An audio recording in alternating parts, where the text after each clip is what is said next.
itu ya, ternyata nggak terlalu ngasih informasi yang cukup pada pasiennya dan keluarganya. Iya. Jadi cuman kita dibilang apa, paling stres, depresi, segala macem lah, dibilang kurang kuat mental. Mengganggu dari yang namanya bipolar disorder ini, apa yang kerasa? Kalau kita tuh para bipolaris tuh yang terutama itu mood, masalah mood. Oh, mood swing gitu? Iya, mood itu panjang lebar, sudah waktu cuman 5 menit bayar, next, 5 menit next, kan gitu. Oh, duit kan gitu. Oh, dia nggak pernah memberikan diagnosa Anda sakit flu gitu, enggak ya? Iya, enggak. Justru kalau mau lebih ya. Itu maksudnya caregiver. Caregiver itu orang yang menangani gitu loh. Dia semacam pendamping. Ya, kayak temen ngobrol yang bakal bukan ya? Bukan sekedar temen ngobrol. Caregiver itu keluarga ya.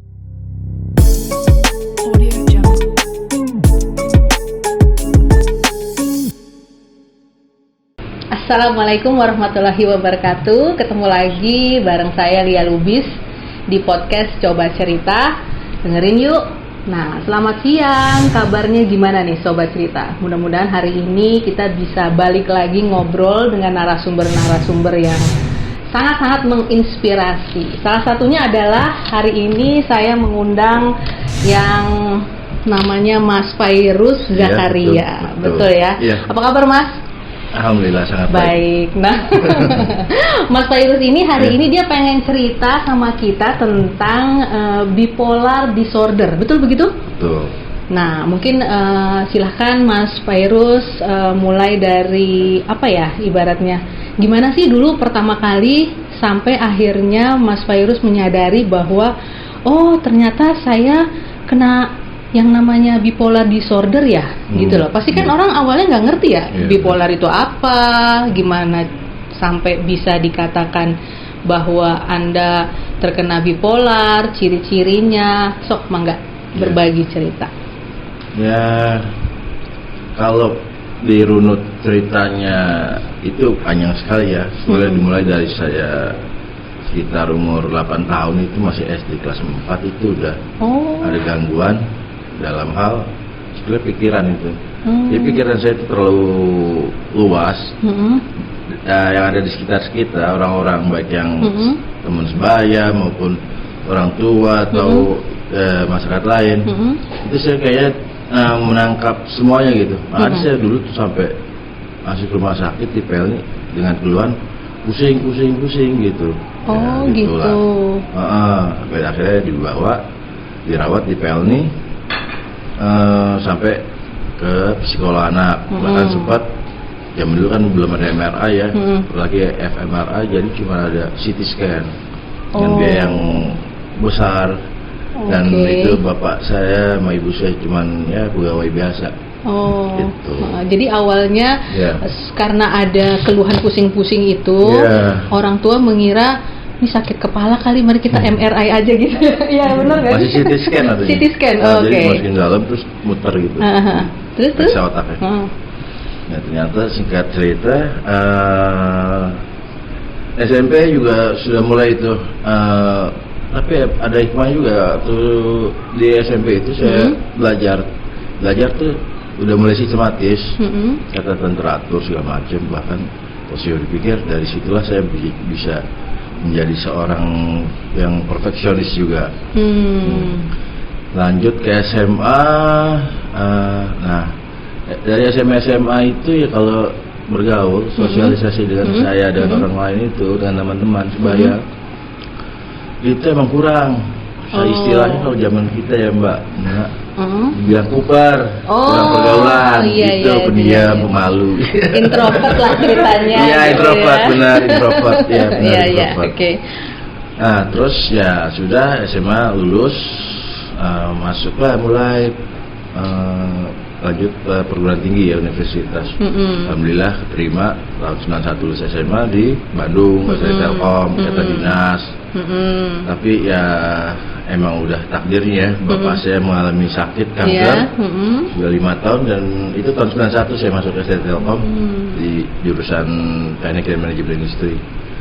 Dan akhirnya 91 saya mulai kuliah di Bandung.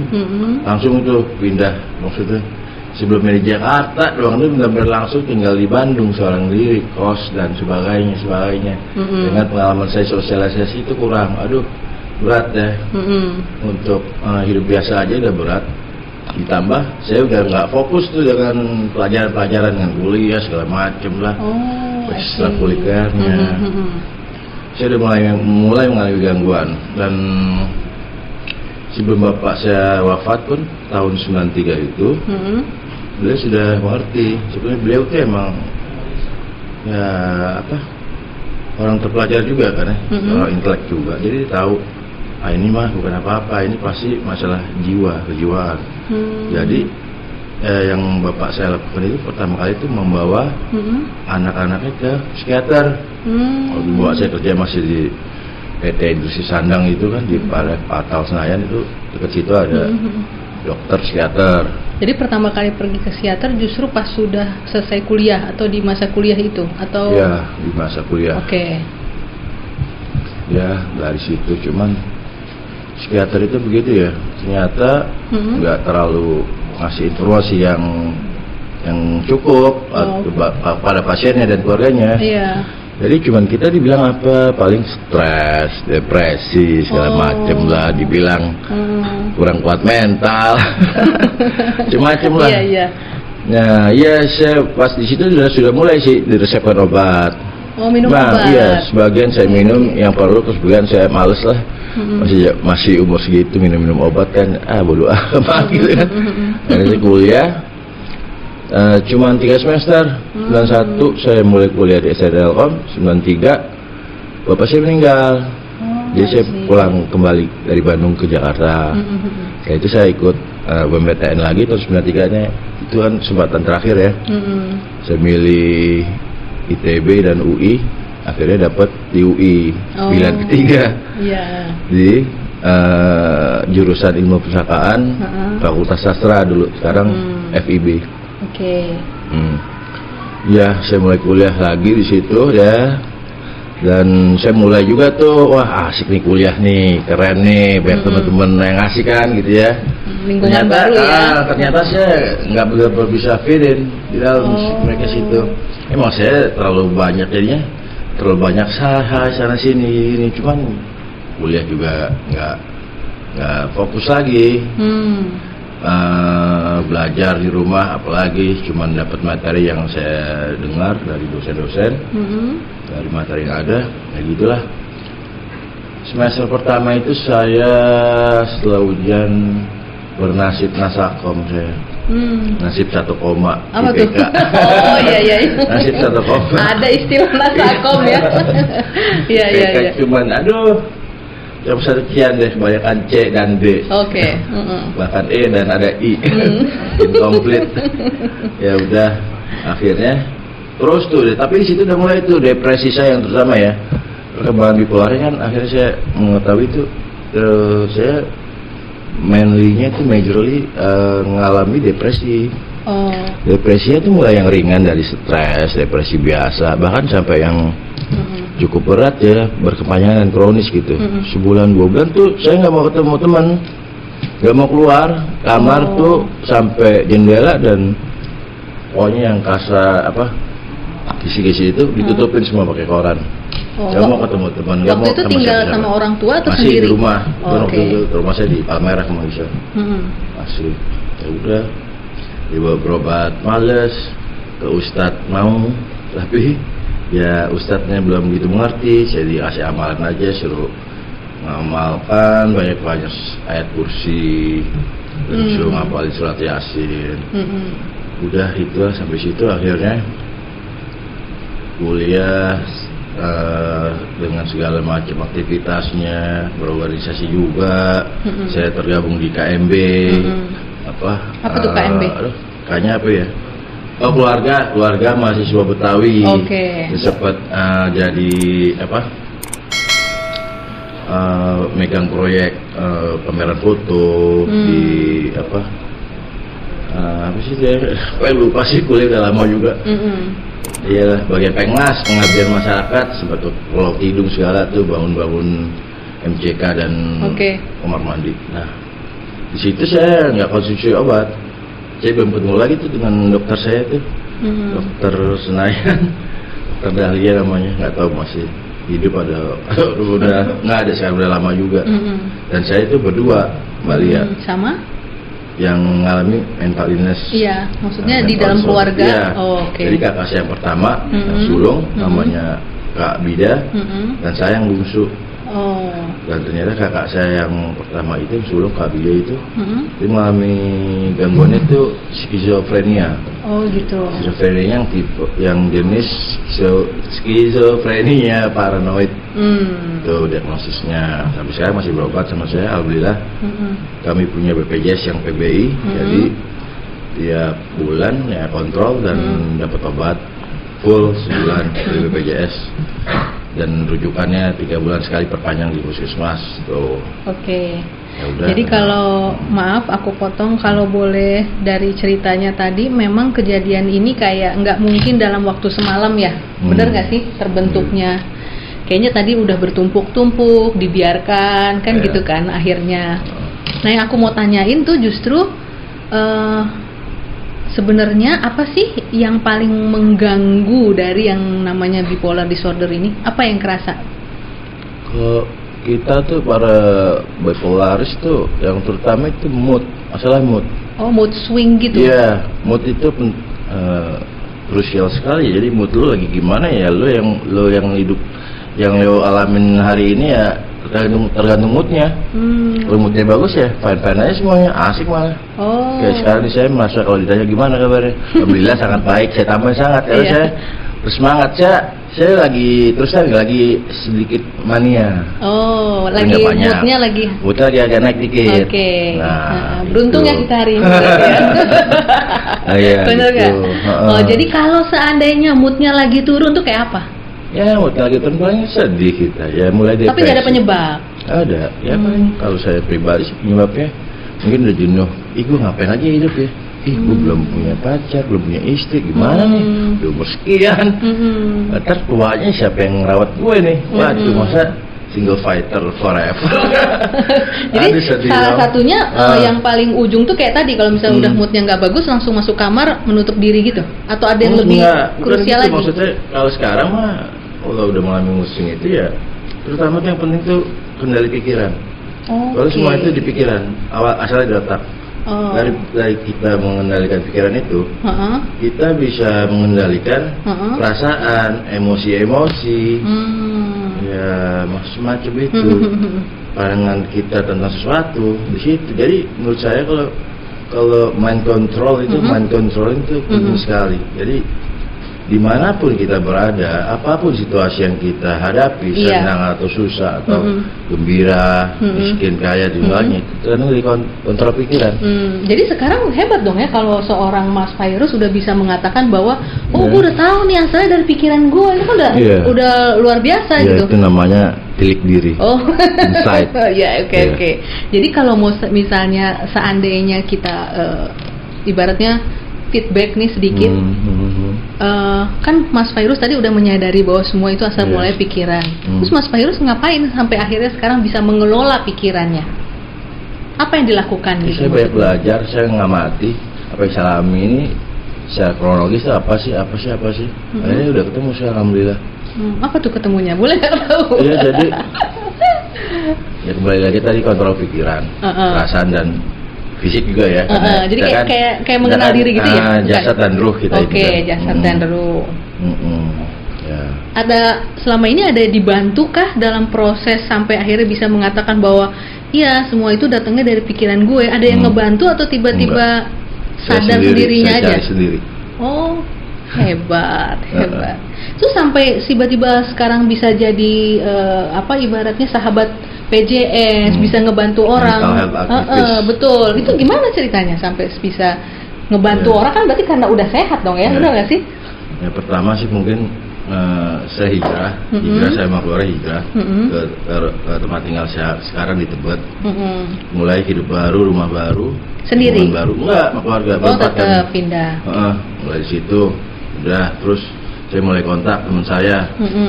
Yang lama-lama nggak dikontak? Enggak, yang hubungan dengan mental ini. Gitu. Dengan gangguan kami ini. Iya.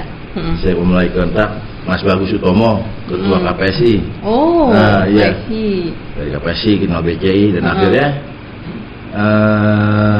dari KPSI saya ketemu rekannya yang aduh udah meninggal deh sekarang. Nah, saya ketemu dan akhirnya diajak sama temen lagi yang orang PJS, ikut pendirian PJS itu si Ariandi, diajak ikut pelatihan hukum dan HAM dasar di Cipanas. Itu yang ngadain Yayasan Cahaya Jiwa, Mas Lili Suwardi tuh, nama penanya Anta Samsara, kalau tahu bukunya Gelombang Lautan Jiwa. Tuh. Ya udah mulai kenal, ya kita mulai belajar hukum dan HAM dasar lah untuk ini. Dari situ, tapi itu ada manfaatnya juga. Dan sekarang kita kan disabilitas ini semua ragam disabilitas, akhirnya menuju pendekatannya itu bukan lagi medis, bukan lagi sosial, tapi udah berbasis human rights. Bahwa kita disabilitas ini juga sama setara dengan manusia lainnya, punya hak asasi manusia yang sama. Memang kita berbeda gitu. CRPD itu, Convention Right of People, Person with Disability, konvensinya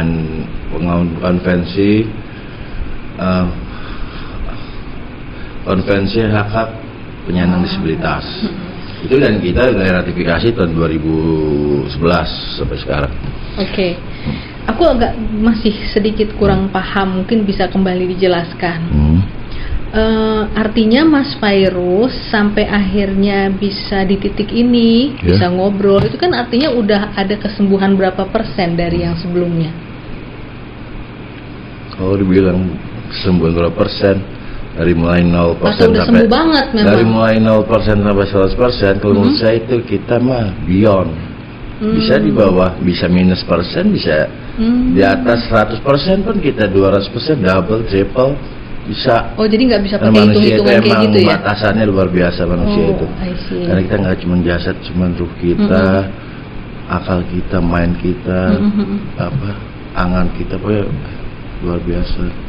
Tinggal dikendalikan lagi dari pikiran itu. Nah, kalau misalnya aku ngebacanya tadi dari cerita-cerita Mas Fairuz, artinya yang bikin sampai akhirnya Mas Fairuz bisa mengelola pikiran adalah menambah knowledge itu ya? Iya, benar. Benar nggak? Iya. Sengaja dan tanpa sengaja itu.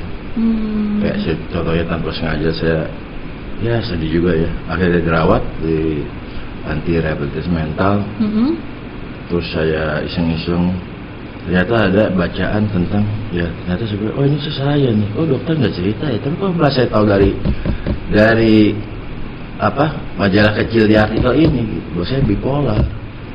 Jadi Mas Fairuz tahu sendiri? Iya. Bukan karena dari dokternya? Psikiater mana mau dijelasin segala panjang lebar, kita waktu cuma 5 menit bayar, 5 menit next kan gitu. Oh, duit kan gitu.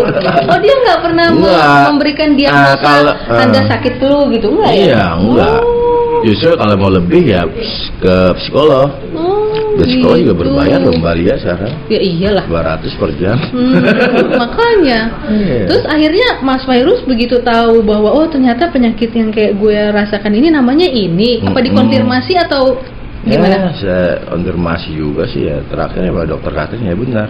Kamu bipolar bukan skizoafektif yang lain. Tipenya apa ya Pak? Saya tanya sampai saya tanya ya tipe bipolarnya apa dok ya? Ya kamu bipolar tipe 1 itu yang manik, tipe 2 itu yang hipomanik. Ada perbedaan sedikit sih. Nah sekarang kalau untuk sekarang medication-nya apa? Maksudnya pengobatannya apa yang dilakukan? Medication-nya berarti obatnya itu mood stabilizer.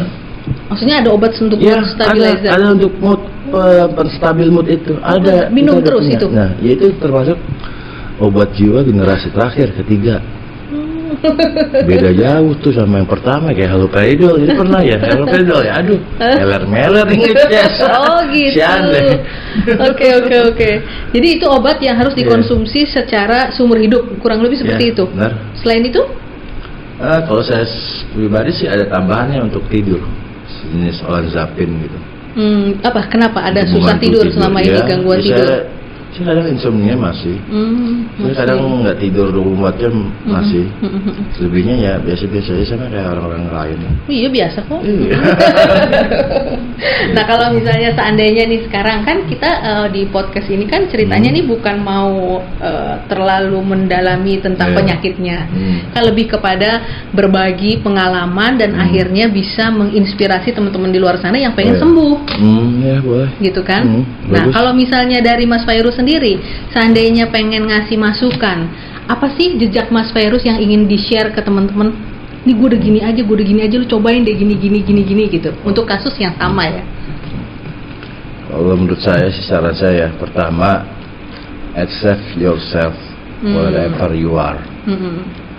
Terima diri sendiri apapun yang ditakdirkan Tuhan untuk kita. Betul. Kedua ya cari tahu lah apa yang saya alami. Tapi ya banyak lah, googling mau di mana, di Bing juga ada. Cari tahu apa sih masalah sebenarnya. Terus juga konsultasi ke dokter, psikiater, psikolog bahkan kalau perlu, kalau ada biayanya. Iya betul. Ya udah cari tahu, selalu tahu kan kita dikasih solusi. Mulai dari teknik coping, BCT, behavior cognition therapy. Di situ kan kayak makin memahami diri kita. Cuma kita berbeda-beda, cuman garis besarnya itu sama.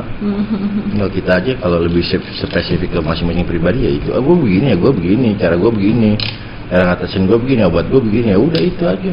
Terus dan kalau butuh informasi tambahan, terus butuh teman, butuh komunitas, kita punya kok peer support group. Kita punya kok para caregiver kami gitu. Oke, apa itu maksudnya caregiver? Caregiver itu orang yang menangani gitu loh. Dia semacam pendamping. Pendamping, kayak temen ngobrol yang bakal bukan ya? Bukan sekedar temen ngobrol. Caregiver itu keluarga ya, keluarga. Jadi dia ngurusin kita, dia ngurusin kalau kita masih belum bisa mandiri berobat ke rumah sakit segala, dia yang dampingi, dia yang ikut kita daftar, nunggu dipanggil psikiater. Oh itu ada komunitasnya? Ya, ada. Itu berbayar nggak? Enggak. Oh gratis? Ya iya, orang kita ngumpul-ngumpul aja kok intinya. Oh di mana tuh Mas kalau boleh tahu? Ya di mana-mana ya. Di KPSI yang jelas ada. Di PJS ini? Di PJS juga ada. Di sekarang kan udah ada PJS Jakarta. Kan juga ada peer support groupnya. Ya kan bagus kan, mungkin lu orang-orang di luar sana nggak tahu. PJS itu organisasi kami udah sekarang udah go nasional. Oh udah go internasional. Kita udah punya PJS Jakarta yang jelas sudah launching 22 Desember kemarin hari Ibu. Betul. Kemudian nanti mau akan launching PJS Blitar. Oh ada di Kami Blitar. ada juga PJS Jawa Barat tuh. Oh Jawa Barat. Bang Rifki. Bang Rifki yang megang. Di Medan nggak ada ya Bang? Di Medan nggak ada. Ada Sumatera Barat. Oh Sumatera Barat di Padang. Oh nggak, Waldo mau megang soalnya. Boleh. Ya gitu baru beberapa ya. PNS sih seluruh provinsi ya. Iya dong. Kalau bisa sampai Papua. Oh iya benar. Oke. Seru ya ternyata. Maksudnya memang betul kesembuhan itu tidak selalu harus apa-apa sendiri. Berarti memang komunitas itu berperan besar ya. Ya namanya manusia kan, kita kan makhluk sosial. Iya benar. Nggak bisa sendiri. Kan kalau dari dulu punya pemahaman itu kan enak ya. Saya nggak bisa sendiri, jadi keluar dari kamar. Seru. Iya.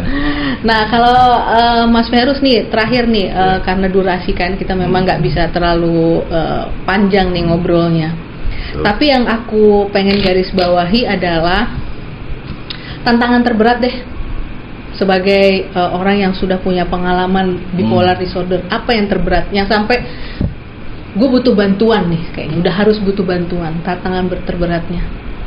Menurut saya sih mudah itu, tantangan terberat ya diri kita sendiri. Kita kan banyak maunya kadang, mau kayak orang lah, bukan kayak dia dong, gitu. Dari kita sendiri, tantangan terberatnya. Tantangan terberatnya adalah menerima tadi ya, dan mengurangi keinginan-keinginan.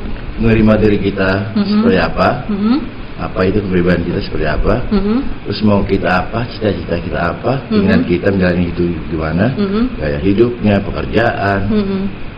dan seterusnya itu. Luar Itu biasa. diri Tepuk tangan sendiri. dulu dong. Gampang. Iya. Luar biasa ya. Iya, emang gampang. Gua aja merasa bahwa menerima diri sendiri itu kemampuan, benar nggak sih? Betul. Gila, nah aduh. Hmm. Nah, kalau misalnya teman-teman ada yang mau nanya nggak sama Mas Fairuz? Kalau saya pribadi sih, kalau komunitas di Jakarta ini biasanya basecampnya di mana, Mas? Kalau KPS itu kan baru pindah di mana? Dekat Pasar Rebo tuh. Dekat Condet. Pokoknya ya, orang Jakarta Timur, Anda. Iya itu. Nah, betul. Kalau Wheels itu di mana, Mas? Wheels itu sebenarnya rumah singgah ya, dia daycare Oh. bagi para penderita gangguan mental yang sudah pulih, sudah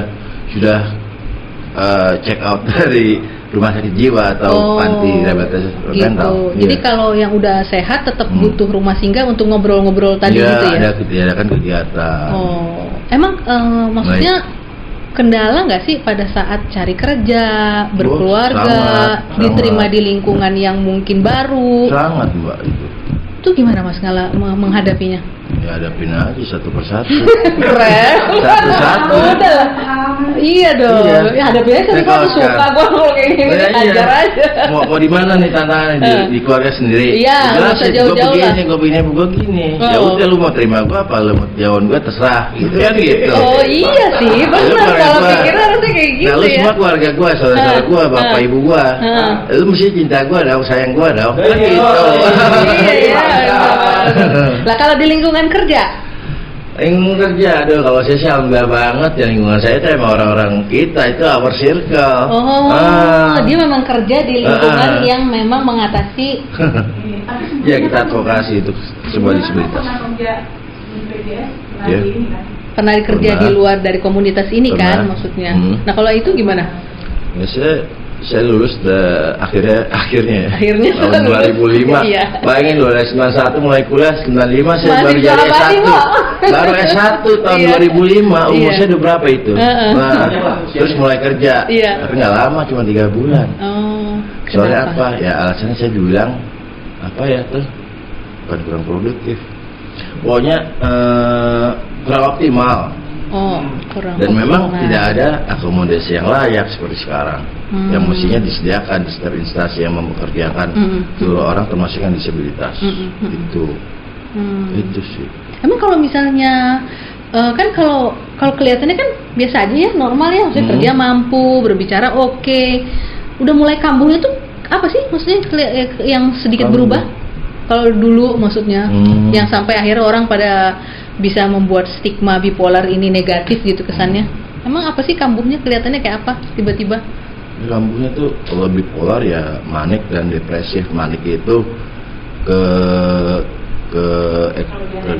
kegembiraan yang berlebihan. Kok apa ketawa-ketawa? Merasa pede, kayak dirinya tinggi, merasa bisa melakukan apapun tanpa melihat Bukan itu bagus kapasitasnya ya? dia Oh, apa. beda ya? Enggak, tapi tanpa melihat kapasitasnya dia sampai di mana. Oh, Kalau oke. kita punya keinginan saya merasa mampu gini, cuma lu nggak punya kapasitas ya percuma dong, nggak jalan, lu mentok entar di jalan, di tengah jalan. Iya. Oke. Gitu ya caranya Iya. ya. Mungkin kita coba untuk mengambil kesimpulan bahwa ternyata nggak ada yang namanya yang nggak bisa diobatin ya Mas ya. Iya. Selama itu datangnya dari kesadaran tadi diri sendiri ya. Luar biasa ya yang namanya kemampuan untuk menerima diri sendiri, nggak punya banyak panjang angan, itu kayak modal banget nggak sih untuk bisa punya kesehatan mental, bener nggak? Nah, kalau misalnya teman-teman dari Sobat Cerita ingin bergabung dengan komunitas PJS, ya kan, nanti dikasih linknya di tampilan dari YouTube Lia hari ini, atau mungkin mau bertanya, atau mungkin ingin berbagi tentang apa bipolar disorder lebih jauh, boleh ya Mas ya di DM langsung ke IG-nya Mas Fairuz ya. Welcome aja. Boleh disebutin Mas? Siapa apa ya? IG Yes. IG ku tuh Fairuz Rumah Kita. Oh, Fairuz Rumah Kita. Namanya aja udah menginspirasi. Luar biasa. Kita tepuk tangan dulu. Iya nggak sih? Aduh.